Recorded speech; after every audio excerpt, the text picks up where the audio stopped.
Welcome to RBI Australia. Nice to be here. This is our batting cages for baseball and softball over here, our training facility. We have our team behind the cages over there and our retail shop, which is fully stocked with baseball and softball gear, everything you could possibly need over there. What do you do in the nets? What happens in there? People can hire them out and they do either hitting or pitching. We also run our RBI Academy in our cages. The middle net draws back and we can do fielding or we can put it back up and do the hitting. We have one-on-one private coaching that runs in there also. How did you get into this, Matt? Well, I've played baseball since I was 4 years old and I've got a real passion for it. I went into coaching from the time I was 18 and yeah, I've always thought we needed something, especially a store out this way, because the closest stores are, you know, an hour's drive or so away. The batting cages and training facilities, we've never had anything like this around. I would have loved the opportunity to train like this when I was a kid. Yeah, sure, right, I can imagine. Yeah, it could have really taken our game to the next level. What did you do before this? Like, what was your... Are you a small business guy before this, or No. is this your first business? Yes, well, I'm a baseballer trying to run a business, really. Right. Yeah, but yeah, I've done everything from, I'm a butcher by trade, I'm a carpenter by trade, I've run warehouses, I've worked in bars, but all the way along, I've always ran off to coach my teams, run my teams, play my games, so to be able to do this for an actual job itself really is a dream for me. What have you found the most challenging over the last few years? I feel like we've got all the jobs of a big business, but we don't have the revenue of a big business, and it's just Kate and myself trying to get all these jobs done at the same time. You haven't got a marketing manager and an IT manager and a HR manager or whatever it might be. You've got to be all of them. Yes, between that's the two right. of you. We do. We need to cover all those things. What do you want this business to look like in 10 years? We're trying to systemise everything at the moment, which Great. Again is another mammoth job. Yeah. But we're trying to systemise and get everything right so that then we can pick this model up and put it down somewhere else, and whether it be franchising or expansion. What about marketing? Marketing is an endless pit, as everyone always tells us.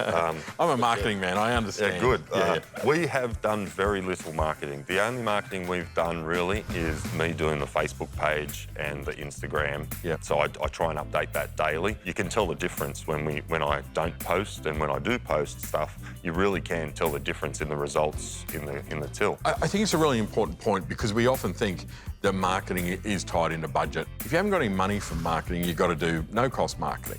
You know, it means you've got to put time in. And exactly what you're saying, I mean, having looked at your Facebook page, you're pretty active in there. But again, I think there's some things that we could be doing. Let's sit down and come up with some ideas, some strategies that you can actually use. Sounds good.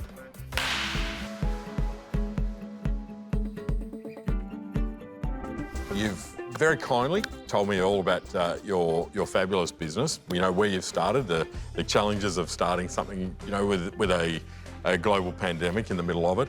So in terms of cash flow, what have you been working on since you've started to try and alleviate that challenge? Well, we generally have been trying to squirrel away our nuts, you know, in the busier periods to all these things like COVID and stuff came around, because that just drained our finances that we had saved away. It's such a common thing, though. You know, most businesses have cash flow problems regardless of when they start. It's very stressful when you're going through it, but I think you're doing a lot of the right things. What I love hearing is that you know your numbers. You're getting good advice. You're talking to a proactive accountant that's also giving you business advice around refinancing. And you mentioned to me what your operating costs are. A lot of businesses, I ask them, what are your operating costs? They don't know. Regarding the other challenges that we spoke a bit about with things like learning different skills, and how do you and Kate upskill? Audible. We're big Audible fans. Audible's one of it costs us a bomb each month, but I have different books of something I want to attack. I've basically got my whole education from listening to books. I haven't done any formal study or anything. In small business, we are constantly learning something, then a new bit of technology comes along, we've got to forget that and we've got to, learn something new. And there's no small business university where we all go and get all of our knowledge. I think you've got some really extraordinary potential with marketing by making a few little changes. What I think is missing from your marketing, both in your social media and actually on your website, is you.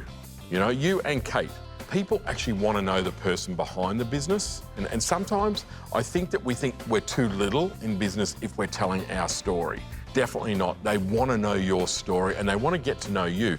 I know it feels a bit uncomfortable to be the video guy. I get it completely, but it is one of the greatest opportunities for you in your business. All right, Matt, I've given you a whole pile of stuff in there. There's probably stuff you don't want to do. It's been great to chat to you about this. I'd love to come back in a few weeks and just see how it's all going. Yeah, it's been super helpful. Thank you very much. I'll give it a red hot crack.